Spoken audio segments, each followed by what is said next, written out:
Nos fatha croeso i'r oedfa heno. Fe chi'n gweld mae Dan Williams yn arwen ni yn yr oedfa. Croeso cynnes i ti Dan, mae'n hyfryd cael dy gwmni di gyda ni. Mae Dan, fel oedd Gwydion yn dweud, bore yma yn reiddiol o'r Bala, bellach yng Nghaerdydd. Mae gen i'n edrych mlaen i glywed beth sydd gyda Duw i ddweithio ni trwyddo ti heno Dan. Croeso cynnes i ti a pob bendith i ti. Mae Dewi yn pregethu'n resolfen heno, fel oedd e bore yma. Cofiwch aros am baned ar ôl yr oedfa, ac yna yn yr wythnos cyfarfodydd cwrdd-gweddi nos Fawrth, yn hyfryd cael cwmni'n gilydd i gydweddio, ac yna gwragedd bore di Mercher yn hi Gwydion y Catrin am 9:30, ac yna brecwas merched dydd Sadwrn, ond fi'n cymryd bod chi'n cael lai-in achos mae'n dechrau am 7. Barbecue, merched, nid brecwast. Barbecue am 7 o'r gloch nos Sadwrn yn... A dyle fi bod yn gwrando yn well bore yma. Yn hi Dewi a Leri. Diolch. Casgliad y mis, cofiwch mynd at waith Heledd Job. A wedyn, jyst eisiau diolch hefyd i bawb bydd yn y tabernacl prynhawn yma, yn helpu ni'n gweddio bendith ar gwaith yna, yn gwerthfawrogi eich ymroddiad chi hynny hefyd. Ac yna, jyst ambell i beth ychwanegol, nath Amanda ddanfon neges ynglyn â rotas ar gyfer mis Awst. Mae mis Awst, mae lot o bobl bant ar gwahanol adegau. Bydde fe'n dda jyst i wybod pwy sydd o gwmpas. Os chi heb wneud y barod, os gallech chi ymateb, os ych chi o gwmpas yn ystod mis Awst i helpu gyda rotas gwahanol. Ac yna, cofio, mae rhai o'r bechgyn yn plith ni mynd i wersyll bechgyn yr Heath, di Sadwrn nesaf, ni'n cofio amdano nhw, cofiwch amdano nhw yn eich gweddiau chi. Ac yna mae taflen wedi dod hefyd ynglyn â yr wythnos gynhadledd. Cofiwch pigo lan un o'r ein fwy o fanylion ar ôl yr oedfa, maen nhw ar y ford fan hyn. Ac yna, y Sul nesaf, oes Dew ein mynd, bydd Gwydion arwen y bore ac wedyn Steffan Ellis yn arwen yn y nos. Dyna'r coeddiadau, ni'n ni droi at Dduw mewn gweddi.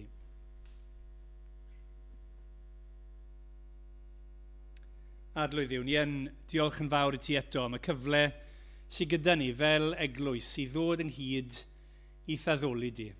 Arglwydd ni'n ymwybodol bod e'n fraint bod ni'n cael dod i wneud hynny ac hefyd nid yn unig i fod gyda'n gilydd, ond i fod yn dy bresenoldeb di, i glywed dy air di yn cael ei agor i ni heno. Ac o Dduw, ni yn gweddio, yn ei di sancteiddio ni trwy dy air di. Bydde Dan wrth i fe arwen fod yn ymwybodol o dy law di arno fe, ac wrth i ni wrando bod ni'n ymwybodol bod ti yn siarad yn ni, bod ni'n cymryd eiriau di o ddifri, ac arglwydd ni'n gweddio bydde'r oedfa gyfan clod a mawl i ti. O Dduw, ti'n heiddi y gogoniant i gyd, ac ni'n gweddio heno wrth ni ddod, bydde ni'n troi'n golygon ata ti, a bydden ni'n codi ti yn uchel, yn mawrygyd enw di. Ac wrth wneud hynny, bydden ni'n ymwybodol yr ysbryd yn gweithio yno ni. Fel ni'n canu bore yma, yn codi ni, yn plygu ni, yn trin ni, yn gwneud y gwaith wyt ti yn dymuno wneud heno trwy dy air di. A bydde hynny clod a gogoniant tragwyddol i'r arglwydd Iesu Grist. Amen. Diolch yn fawr am eich croeso gynnes chi. Dan Williams dwi'n mynd i'r eglwys Minster yng Nghaerdydd. Mae rhai o'n chi yn gwybod Minster yn dda, ond mae'r eglwys yna yn gyrru cyfarchen tuag atoch chi. Ac os byddwch chi rioed yna, byddwch chi'n cael croeso gynnes hefyd. Gas ni cychwyn canu yn ein amser heno, wrth canu fy Nyw, fy nhad, fy Iesu, boed clod i'th enw byth, boed dynion yn dyfoli, fel rhif y bore wyth. Gad ni canu.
Wel, mae Duw wedi siarad iddyn ni.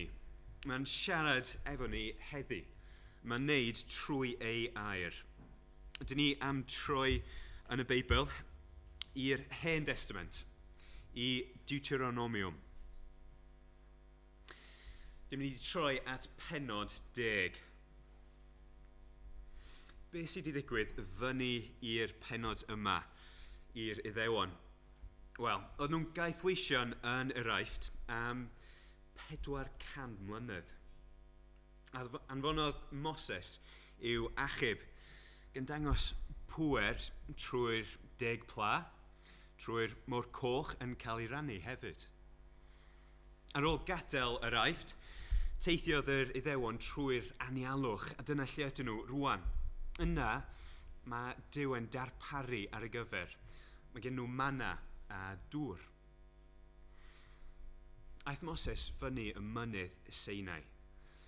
Derbyniodd y 10 gorchymyn yna, ond wedyn mae'n ddod lawr, mae'n deud yn y pennod cyn, bod yn ddod lawr ac yn gweld y pobl yn addoli llo aur.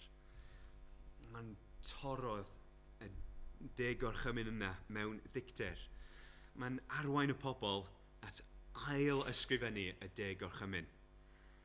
A nawr, maen nhw ar fin mynd mewn i wlad yr Addewid.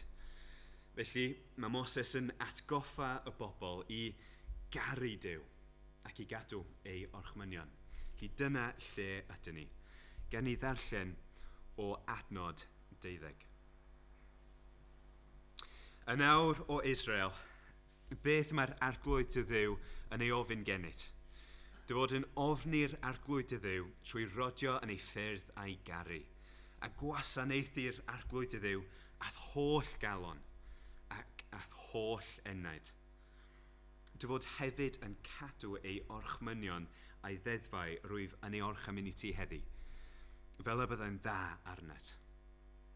Edrych, eiddo'r arglwydd y Dduw yw'r nefoedd a nef y nefoedd, hefyd y ddeiar a'r cyfan sydd arni. Ond rhoddodd yr arglwydd ei serch a'r dyhynafiad ac fe'i carodd, a dewis ei disgynyddion ar ei hôl. Ie, eich dewis chwi o blith yr holl bobloedd, fel mae'n gwneud heddiw. A nawr, enweidwch eich calonna. Peidiwch bod yn ystyfnig ato. Oherwydd yr arglwydd eich Duw yw Duw y Duwia ac arglwydd yr arglwyddi. Duw mawr, cadarn ac ofnadwy. Nid yw'n dangos ffafriaeth nac yn cymryd llwgwobr. Mae'n gwneud cyfiawnder ar amddifad ar weddw ac yn caru'r diethyr ac yn rhoi iddynt fwyd a dillad. Yr ydych chwythau i garu'r dieithryn, gennych chi fod yn ddieithriaid yng ngwlad yn yr Awst. Yr wyt ti ofni'r arglwydd y Dduw a'i wasanaethu. Yr wyt ti lynu wrtho ac i dyngu yn ei enw. Ef yw dy fawl ac ef yw dy Dduw. A wnaeth i ti'r pethau mawr ac ofnadwy hyn a welaist ath lygad dy hun. Yn ddeg ethrigan o bobl yr aeth dyhynafiad i lawr i'r Aifft. Ond yn awr, mae'r arglwydd y Dduw wedi dy wneud mor niferus a ser y nefoedd. Bydd ni'n ddod nôl i'r darn yma nes ymlaen.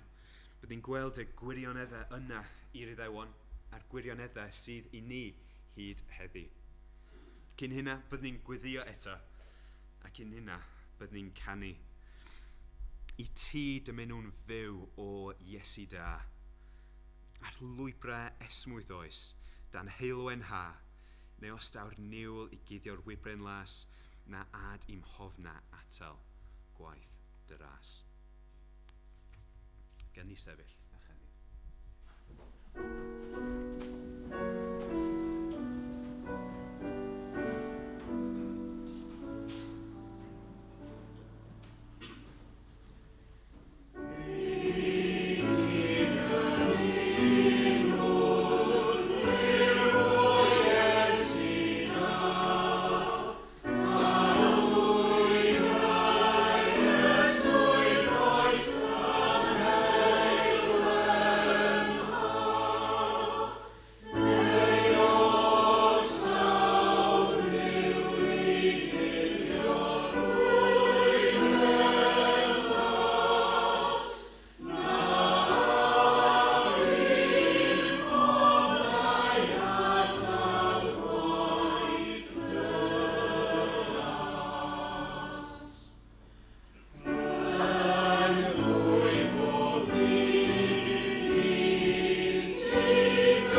galonogol i glywed am beth sy'n ddigwydd yn yr eglwys yma, hyd yn oed wythnos yma, ond hefyd dros yr ha.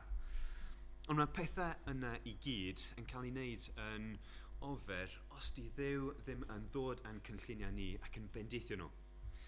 A mae'r ffordd dyn ni'n wneud hynny ydy trwy gweddi.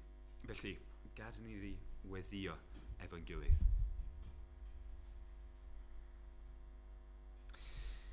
Fel dad, diolch am beth sy'n ddigwydd yn yr eglwys yma.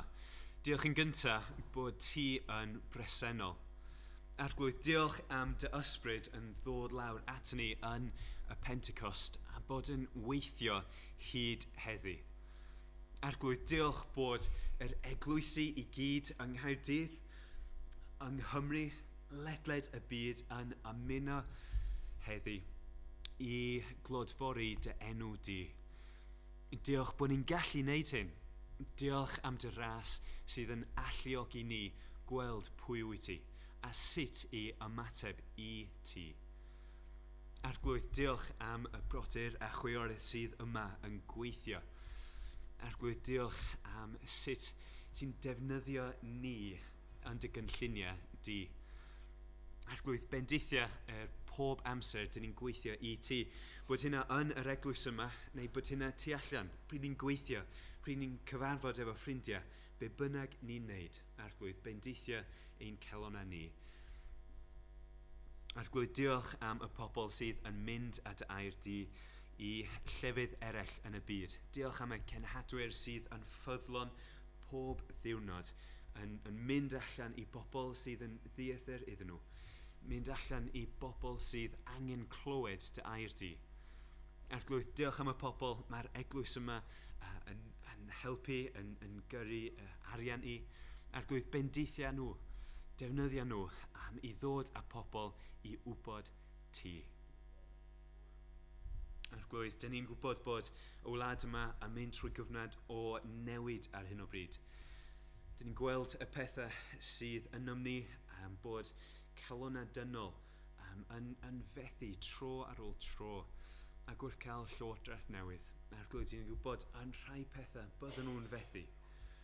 Felly arglwydd, dyn ni angen cael brenin sydd byth yn diweddu.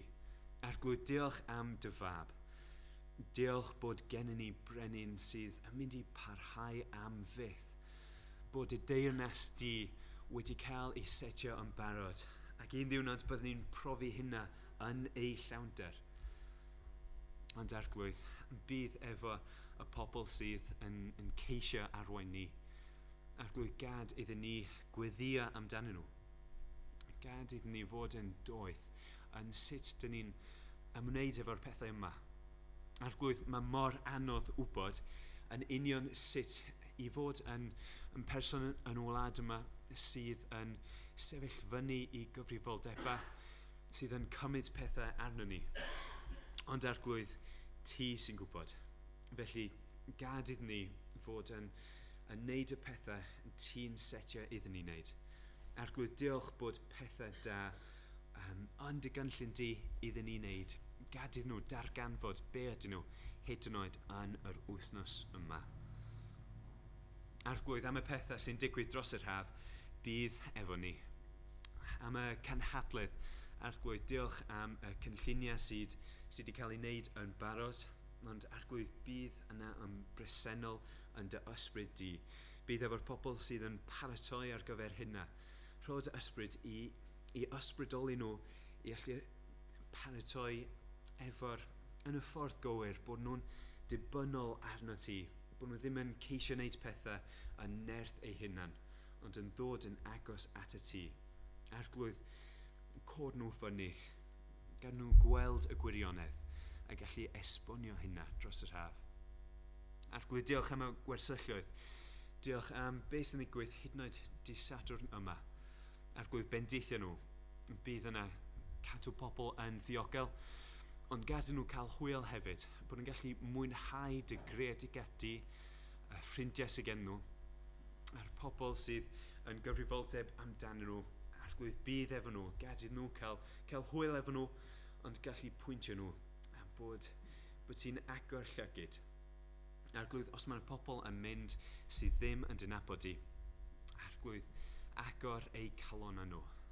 Rho calon newydd iddyn nhw gweld y gwirionedd sydd yno ti i ymateb iddo fe efo cariad a derbyniaeth. Arglwydd, diolch am y cyfleoedd sydd gen ni i gyd i wasanaethu ti. Arglwydd, gad ni'n cymryd heina, gad ni defnyddio yr amseroedd yna i brofi dy ras di bod ti sy'n rhoi be bynnag ni angen ar gyfer wasanaethu dy enw di. Arglwydd, hyd yn oed heno, wrth i ni symud i fewn i dy air di, o arglwydd, codi ni fyny i allu weld beth sydd yna. Arglwydd, mae yna gymaint yn dy air di, gad ni gweld ychydig o beth sydd yna, a gweld yn oll bwysig sut i ymwneud efo fe, sut i newid ohono fe. Arglwydd, rho dy ysbryd iddyn ni hyd yn oed heno.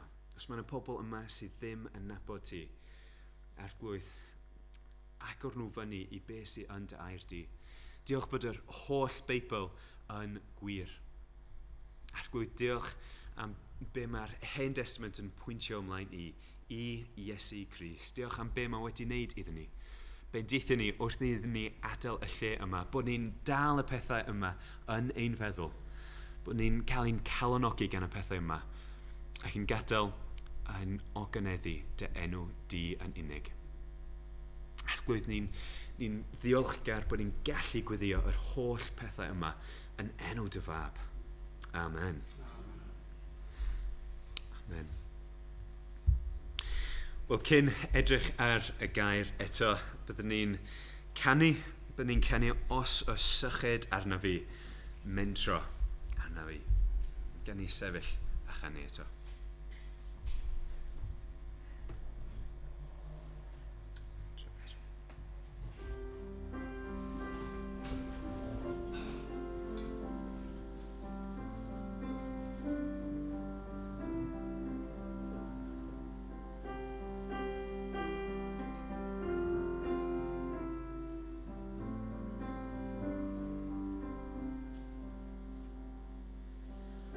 Os oes yr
Wel, os ysyn gennych chi feiblau, please agor nhw fyny.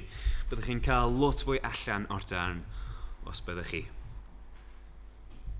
Wrth agor nhw, wrach meddwl am wlad ddiethyr chi wedi bod mewn digon hir i deimlo yn anghyfforddus. Gwlad lle wrach chi ddim yn siarad yr iaith. Wrach bod y diwylliant yn wahanol yna. Yr arferion ei hun yn wahanol. Mae'r ffordd o fyw yn wahanol. Mae popeth yna yn teimlo yn estron. Wrach bod chi'n teimlo'n unig yna, yn ansefydlog. Does na ddim le yna i alw'n gartre. Mae byw fel hyn am spel yn neud chi'n teimlo yn nerfus ac yn ansicr. Wrach bod y sefyllfa chi mewn rwan yn troi mewn i'r un yna. Wel, dyna beth yn ddigwydd i bobl Israel yn ateg yn ein darlleniad ni yn Deuteronomium. Wrach dychmygu bod yn un ohonyn nhw. Chi di crwydro yn yr anialwch am 40 mlynedd.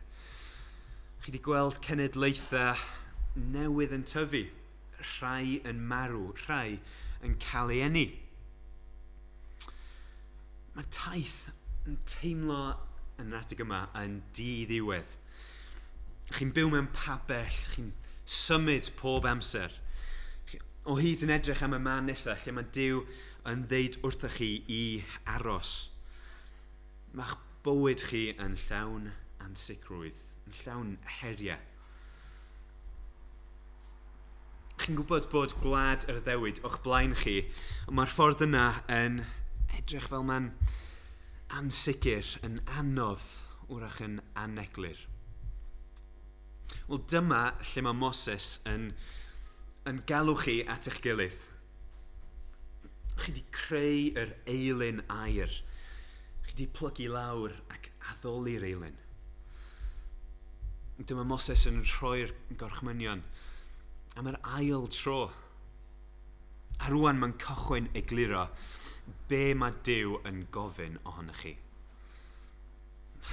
Wrach bod yn swnio fel gormod. Mae'n gofyn am ymrwymiad o bopeth. Sut ydych chi am gychwyn fod fel hyn? Sut ydych chi am newid i fod y pobl mae Duw yn gofyn i chi bod? Wel, wrth egluro be mae Duw yn gofyn, di Moses ddim yn gadael hynny just yn fanna. Mae'n ddeud am hwnnw, ond wedyn yn atgoffa pwy yw Duw. A pwy yw'r pobl, pwy ydych chi. Mae'n sôn am deitla Duw a be mae'n berchen ar. Mae'n ddeud am holl weithrediad mawr mae Duw wedi wneud dros eich hynafiad. Yr achubiaeth yn yr aifft, wrach bod chi'n gwybod yn dda, yr darpariaeth ddyddiol yn yr anialwch. Mae Moses yma'n hyn yn ceisio rhoi hwb i'ch hyder yn eich hunaniaeth. Chi bron yna yn wlad yr Iddewig. Dim ond angen croesi yr Iorddonen. Mae'n atgoffa chi bod Duw yn eich caru chi. Mae'n gofalu amdano chi. Mae'n neud hyn i sylfaenu be ddyle bod eich ymateb chi. Ateb y cwestiwn sy'n dod ar y cychwyn. Beth mae'r arglwydd dy Dduw yn ei ofyn gennyt? Wel, os ydych chi fel fi heno, dyn ni'n teimlo fel dieithriad yn aml. Dyn ni'n wynebu heriau, dyn ni'n wynebu ansicrwydd. Ni'n teimlo'n fregus a weithiau'n unig. Wrach bod ni ddim yn wynebu anialwch, ond dyn ni'n teimlo anialwch ein hunan. Y sefyllfaoedd bywyd sydd yn profi ni ac yn herio ni. Wrach bod hynna yn eich teulu chi. Wrach bod hynna yn gwaith chi. Wrach bod e hyd yn oed yn eglwys chi. Mae'n anodd i fyddhau ac ymroi yn llwyr yn y sefyllfaoedd yma. Gennym ni fel Cristnogion y Testament Newydd a'r holl cyfarwyddiadau sydd yna. Gennym ni esiampl perffaith Iesu i ddilyn. Weithiau, mae'n teimlo fel gormod. Wel, yn yr adegau hyn, oedd Moses yn pwysleisio dau peth. Cofio pwy yw Duw, a cofio pwy ydyn ni. Dyna be fyddwn ni'n edrych ar heno, y dau cofio ac yr un cyflawni. Cofio pwy yw Duw, cofio pwy ydyn ni, ac yna, cyflawni gofynion Duw. Oedd Moses yn strwythur y pethau yn y darn fel pethau cyflawni, wedyn cofio. Ond dwi eisiau chi gweld bod mae cyflawni yn dod fel ymateb i gofio. Felly, peth gyntaf, cofio pwy yw Duw. Pan dyn ni'n meddwl am ein bywydau dyddiol, mae'n hawdd anghofio pwy yw Duw. Di'n cael ein tynnu gan y pethau yn cwmpas ni, gan gwaith, teulu, a cyfrifoldebau, problemau. Ond mae'n bwysig i ni gymryd amser i stopio a chofio am bwy yw Duw. Mae'n rhywbeth oedd Moses yn gwneud gyda'r Israeliad yn y darn yma, yn galw arnyn nhw i gofio. Oedd nhw'n troi ffwrdd o Dduw, troi i eilunod. A felly, yn adnod 14, mae Moses yn dweud, edrych, eiddo'r arglwydd y Dduw yw'r nefoedd a nef y nefoedd, hefyd y ddeiar a'r cyfan sydd arni. Mae Moses yn atgoffa Israel. Mae Duw yw'r creawdwr. Mae'n creawdwr o bopeth. Mae'r nefoedd a'r ddeiar, hyd yn oed nef y nefoedd, yn perthyn iddo fo ac iddo fo yn unig.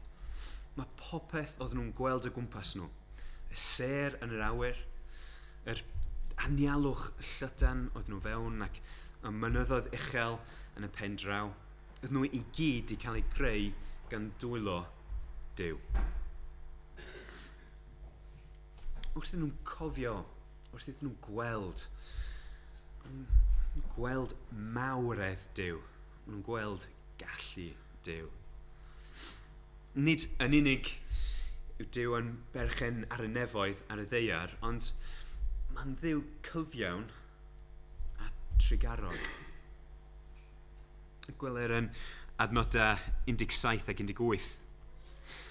Yr arglwydd eich Duw yw Duw y duwiau ac arglwydd yr arglwyddi, y Duw mawr, nerthol a dychrynllyd, sy'n dangos dim ffafriaeth ac sy'n cymryd dim llw gwopr.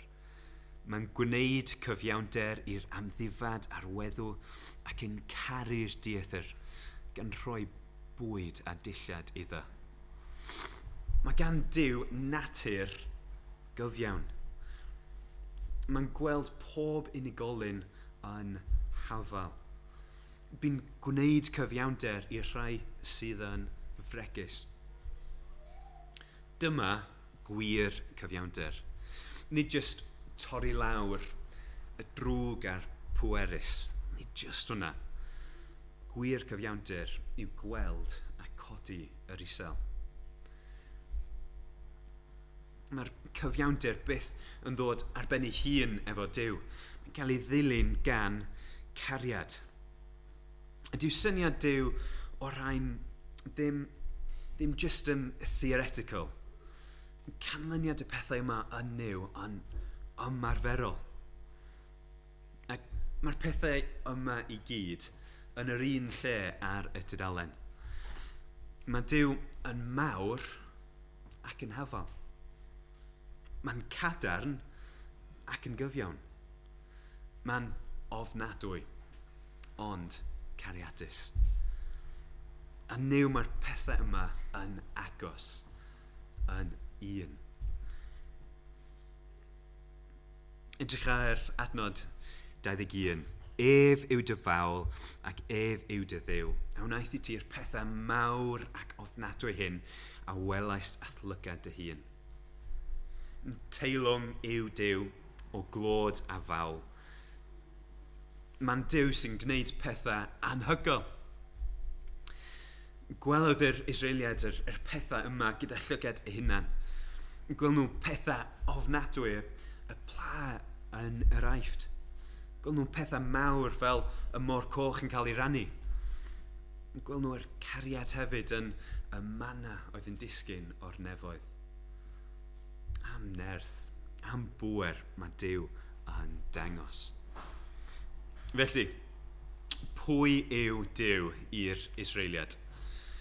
Mae'n Duw nerthol, dychrynllyd, ond hefyd yn gyfiawn a trigarog.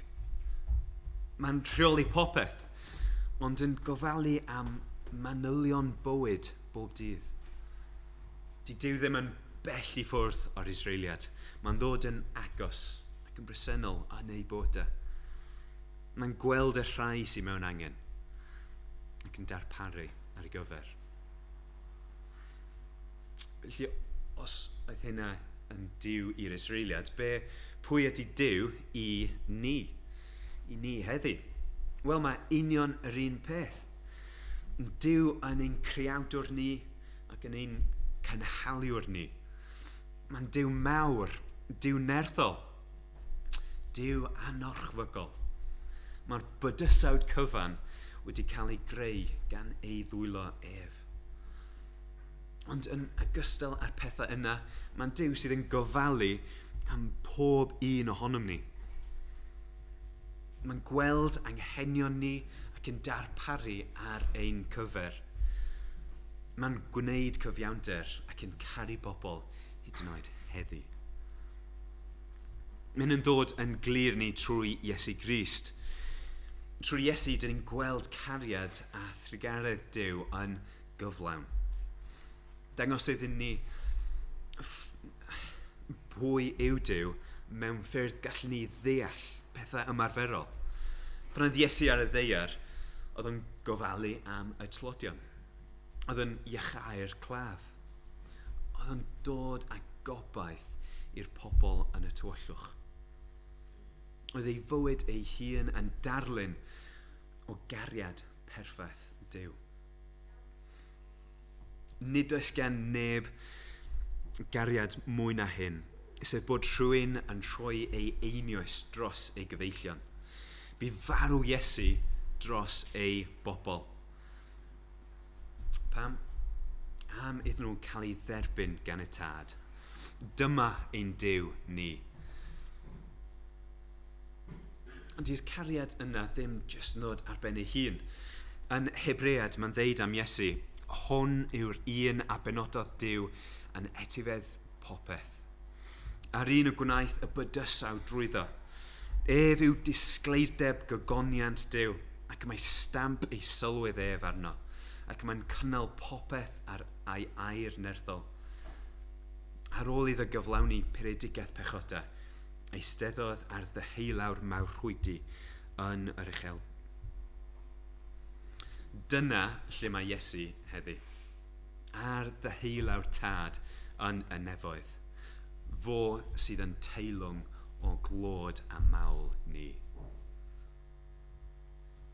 Fel galwodd Moses yr Israeliad i gofio pwy oedd Duw iddyn nhw, dyn ni'n cael ei galw i gofio pwy yw Duw i ni.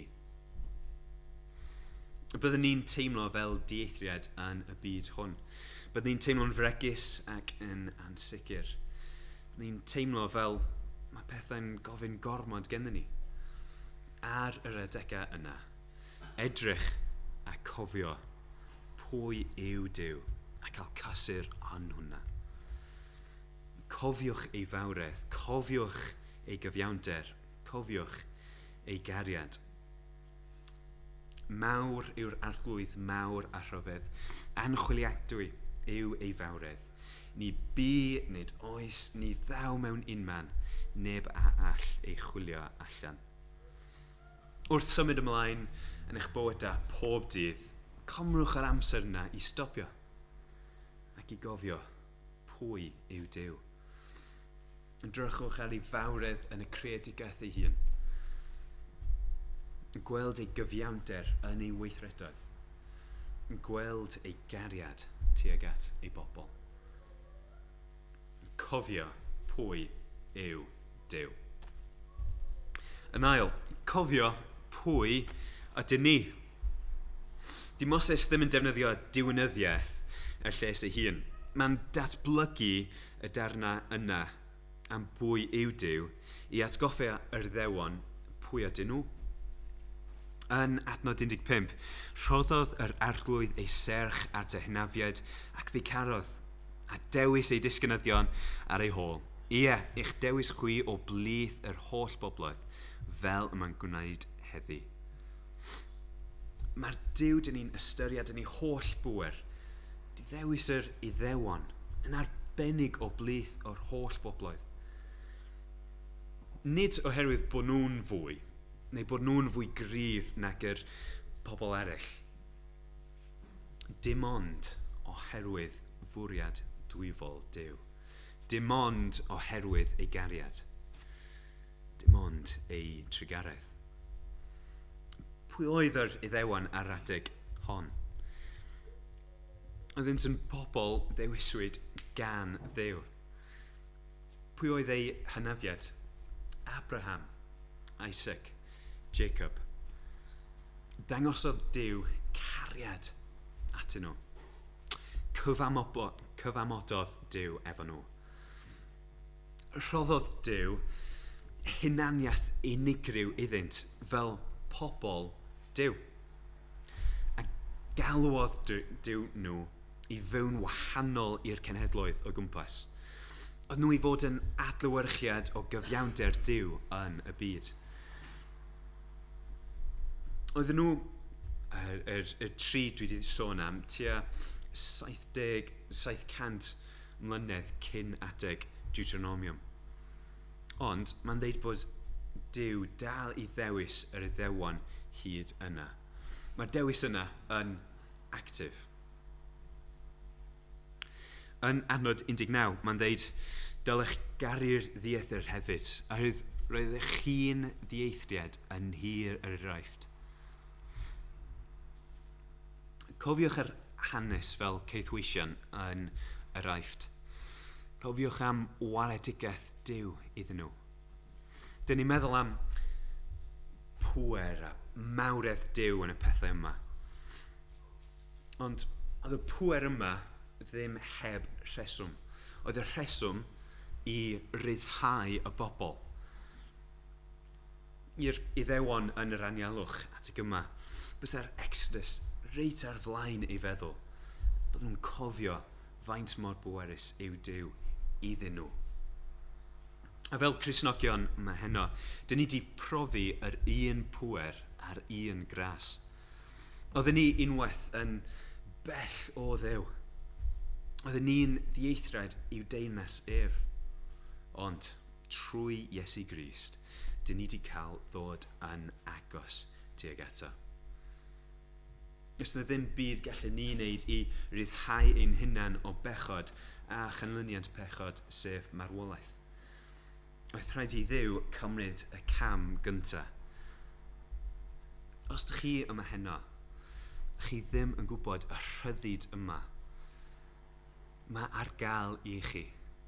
Mae Duw yn rhoi rhyddid pur. Be oes rhaid i ni wneud i profi'r rhyddid yna? Wel, dim byd. Mae Duw wedi wneud y cyfan. Mae Iesu wedi marw iddo chi.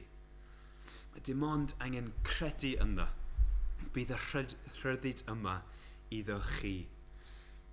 Ei difarhewch, a bydd yr heddwch yma i chi.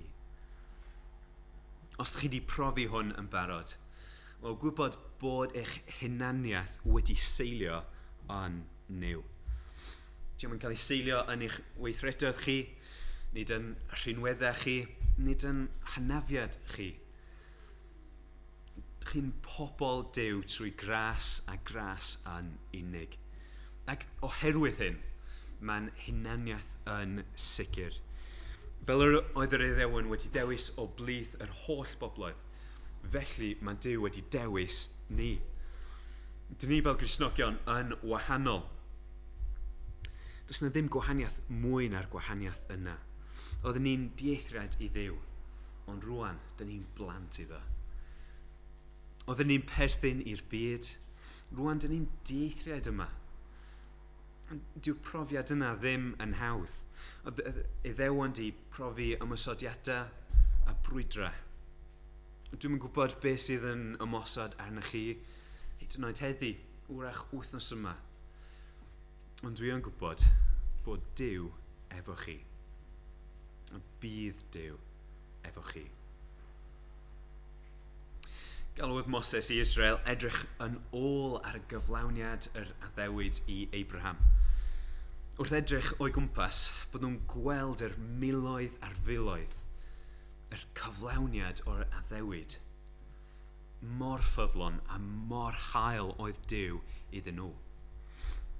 Os ydych chi'n credu, gallech chi edrych nôl ar eich profiad chi i gweld faint mor ffyddlon ac hael oedd Duw i chi. Felly, cofio pwy yw Duw. Cofio pwy ydych chi. Cyflawni gofynion Duw. Sut ddylen ni ymateb i'r pethau yma? Mae'r ateb i'r cwestiwn yma yn eithriadol o bwysig oherwydd mae gwybodaeth a diwinyddiaeth heb weithredoedd yn ofer, mae'n dweud. Mae ffydd ar ei phen ei hun os nad oes ganddi weithredoedd yn farw yn ôl Iago. Yn y darn yma, mae Moses yn darparu canllawiau ar gyfer yr Israeliad a sut i ymateb i gariad a gras Duw. Edrych ar y cychwyn yn adnodau 12-13. A nawr o Israel, beth y mae'r arglwydd dy Dduw yn ei ofyn gennyt. Dy fod yn ofni'r arglwydd dy Dduw trwy rodio yn ei ffyrdd a'i garu, a gwasanaethu'r arglwydd dy Dduw ath holl galon, ath holl ened. Dy fod hefyd yn cadw ei orchmynion a'i ddeddfau o rwyf yn ei gorchmynu i ti heddi, fel y byddyn dda arnat. Dyma'r galwad cyntaf. Ofni Duw. Cerdded yn ei ffyrdd.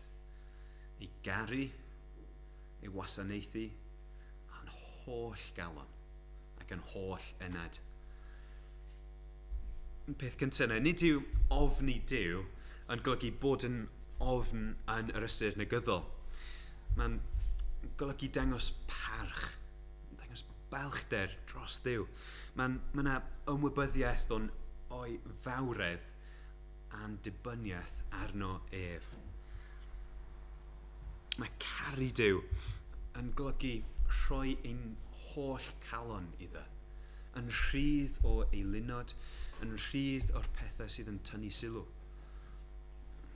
Rhoi bywydau yn llawn iddo. Gwneud popeth ni'n neud ei gygoniant ef. Adnod 20.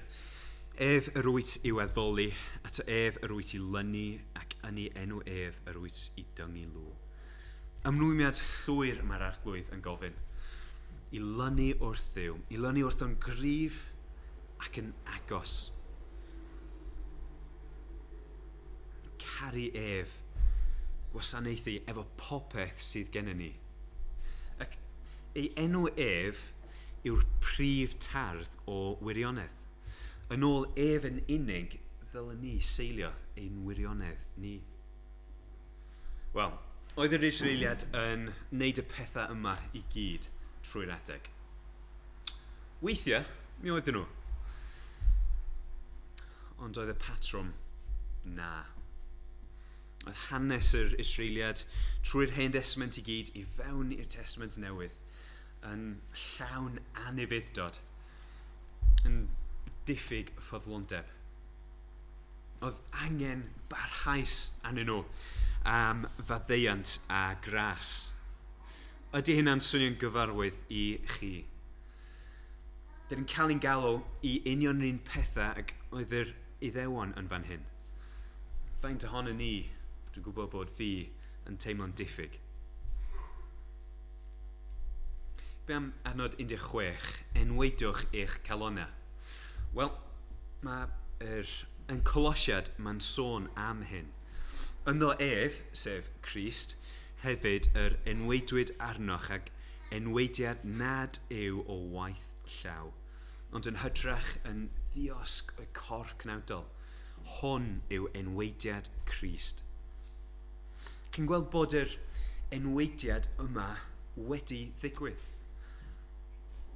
Os chi'n teimlo bod yn rhy anodd i dewis caru Duw, i ddewis lynu ato, o gwybod bod Iesu wedi rhoi calon newydd iddo chi. Mae'r pethau yma yn bosib, oherwydd maen nhw'n bosib trwyddo ef. Ef yn unig. Cristion yma heno, gwyddwch chi bod chi'n plentyn sydd wedi profi cariad Duw. Bod gennych chi calon newydd. Fel Israel, mae Duw y creadigaeth wedi dewis chi, yn cadw chi. Mae gofynion Duw yn sianelu ein calonnau newydd i ymateb iddo ef. Os bod eich calon chi rioed i newid, os bod chi eisiau profi y calon newydd yma, ymddiriedwch yn farwolaeth Iesu i gymryd ein calon a'n pechota i ffwrdd, a cymrwch ei gariad a chalon newydd yn ei atgyfodiad ef. Cewch felly ddod â hyd at y wirionedd ac y cyfiawnder sydd ynddo. Dyn ni di ystyried tair peth heno. Cofio pwy yw Duw. Cofio pwy ydyn ni. Cyflawni gofynion Duw. Oedd yr Israeliad ar y pryd yn sefyll ar drothwy gwlad yr Iddewyd. Oedd nhw'n teimlo fel dieithriad. Oedd nhw'n genedl a ddewiswyd gan Dduw. Dyma Moses yn atgoffa nhw bod Duw wedi dewis nhw. Bod gen nhw hunaniaeth unigryw.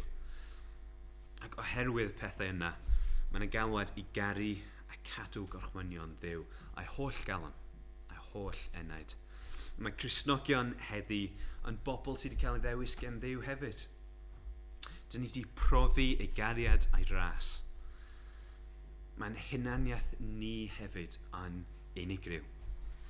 Maen nhw'n seiliedig ar gariad Duw yn unig. Mae'r galwad yr un peth, i garu Duw a cadw ei gorchmynion a'n holl calon, a'n holl ened. Mae Duw yn ei holl fawredd, yn ei holl sancteiddrwydd, yn creawdwr ac yn cynhaliwr. Mae'n cyfiawn yn gofalu am yr amddifad o weddw a diethyr. Mae'n dangos ei gariad trwy anfon Iesu Grist i farw ar ein rhan. Sut gall ni ymateb? Caru Duw, rhodio yn ei ffydd, gwasanaethu ef a pob rhan o'n bod. Gwneud cyfiawnder. Gwneud cyfiawnder yn y sefyllfaoedd mae Duw yn rhoi ni mewn. Ac adlewyrchu y cariad mae Duw di dangos iddo chi. Boed i Dduw rhoi nerth i ni i gadw ei gorchmynion ef, i fyw yn sanctaeth ac i garu a'n holl calonnau. Byddwn ni'n canu eto cymer arglwydd ddeinios i'w chysegru oll i ti. Cymer fy munudau i fod fyth i llifo dy glod. Popeth sy'n ni i fod iddo fe, yn ni sefyll a chanu.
Nefel Dad, diolch am bwy wyt ti.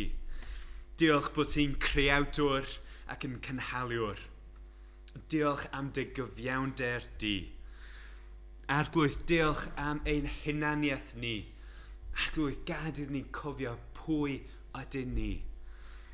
Ac o'r pethau yna, Arglwydd, gad iddyn ni cael yr agwedd yma. Cymer, Arglwydd, cymer fi, byth yn unig oll i ti. Bendithio ni o Dduw wrth iddyn ni adael y lle yma. Arglwydd, gad iddyn ni fod i ti ac i ti yn unig. Yn enw dy fab. Amen.